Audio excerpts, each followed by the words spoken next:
to go home soon. Okay. Well, hello everyone. My name is Cottrell, and I'm a PhD student at the University of Newcastle and the Hunter Medical Research Institute. Okay, so much like everyone else in research, I am also autistic, except my special interest is sex, reproduction, and fertility, not trains. But I can't seem to stop myself from choo-chooing when I see those honk if you're horny bumper stickers. Now, I really wanted to take a second to share with everyone tonight what it's like being an autistic researcher. So this is a very accurate depiction of me in the lab. And as an autistic researcher that studies sex, reproduction, and fertility, whenever I talk about my research, I'm most often referred to as the cum doctor. But I think I've earned the respect that comes with more creative titles, like the semen savant, semen demon, maybe even the jizz jester.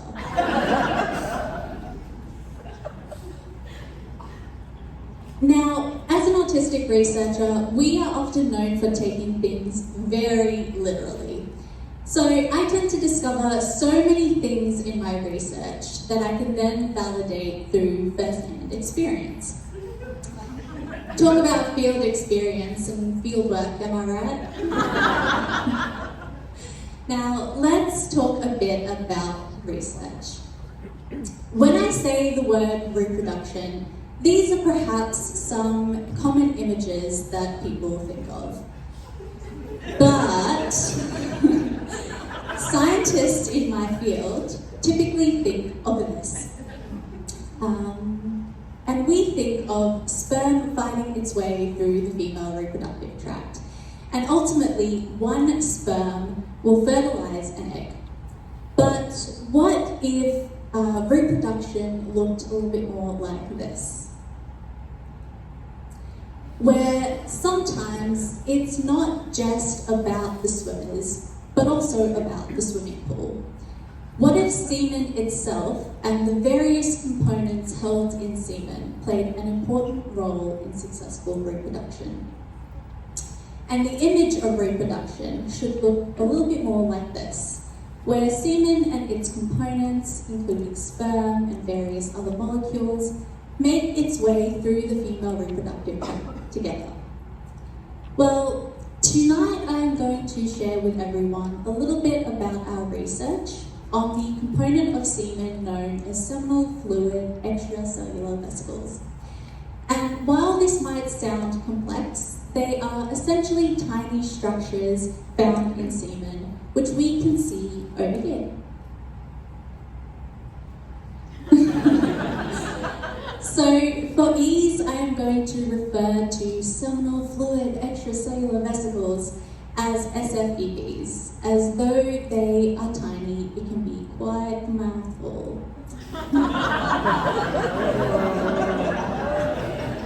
Now, there are three major reasons that we should all care about these tiny structures found in semen.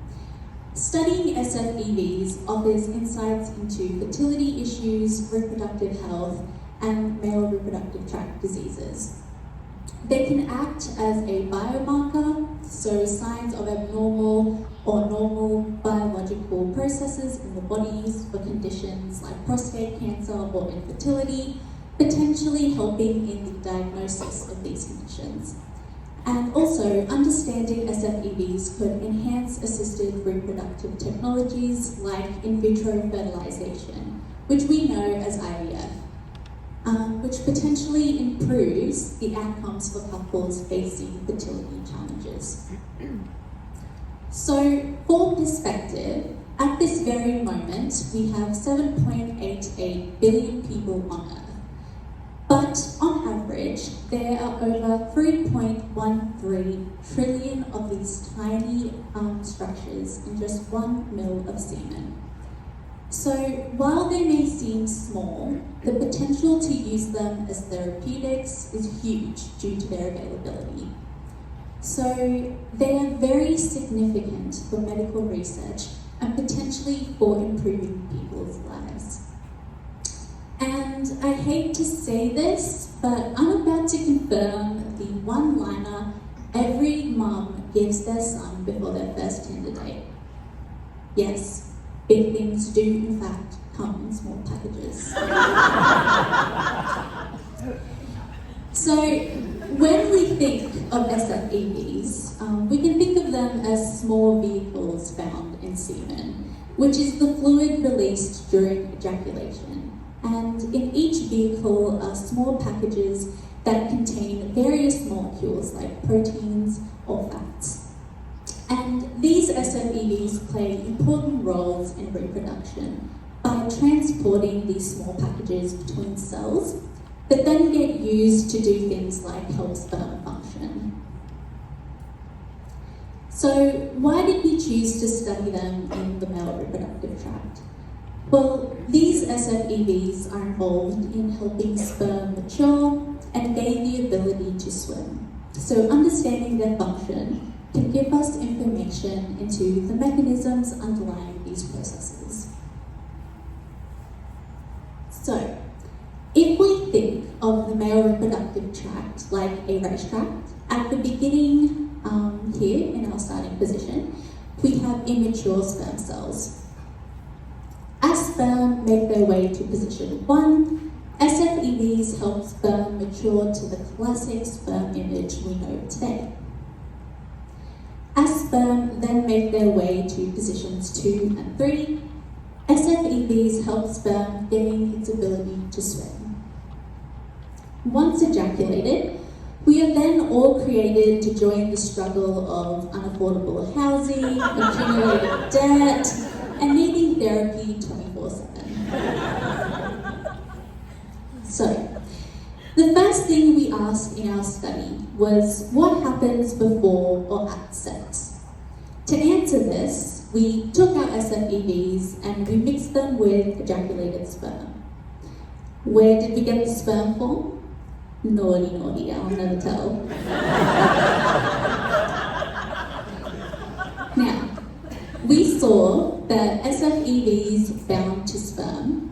They bound all over the surface of the sperm, and this happened in 1 minute or less after we mixed them together.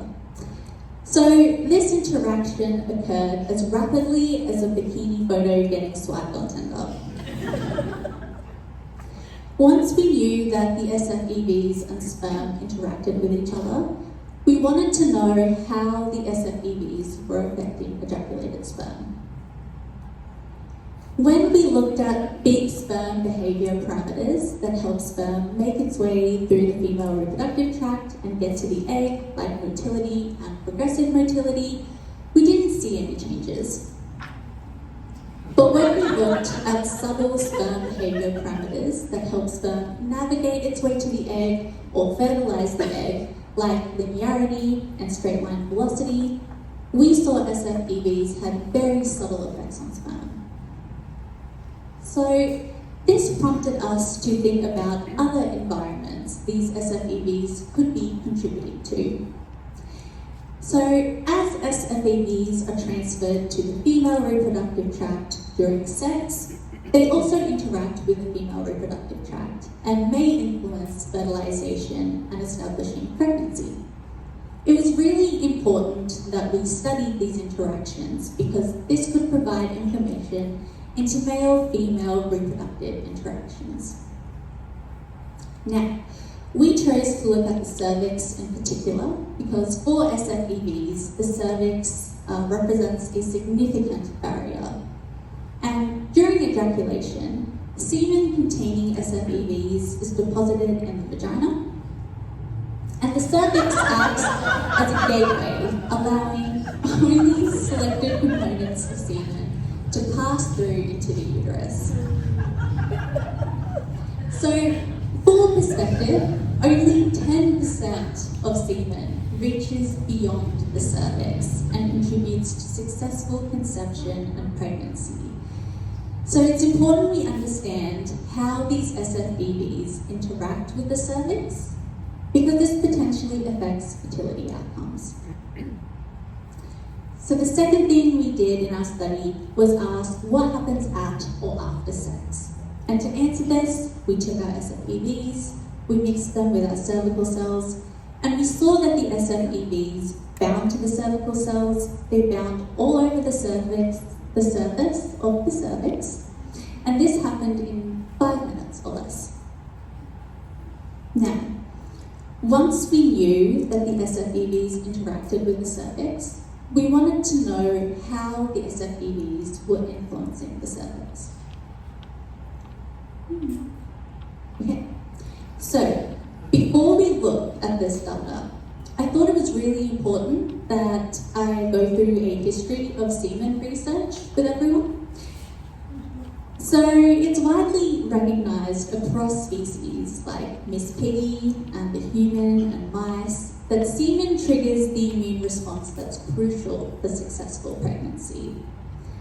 And this immune response is so important that current studies investigating the impact of semen on couples using reproductive technologies like IVF have found positive effects on pregnancy outcomes.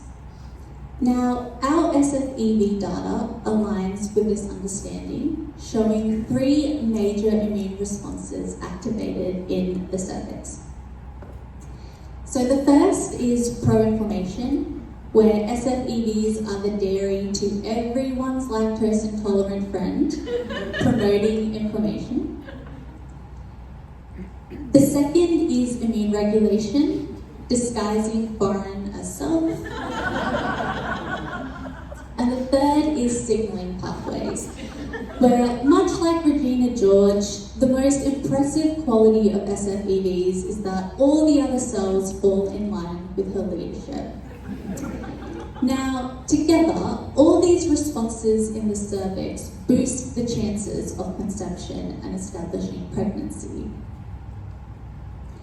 So, the main thing you should be taking away from this talk, keyword being should, is that a component of semen, SFEVs, contributes to successful reproduction. It's not simply the interaction between the sperm and the egg. But the main thing I want you to take away from this talk tonight is simply this. Thank you, everyone. I hope you enjoyed tonight.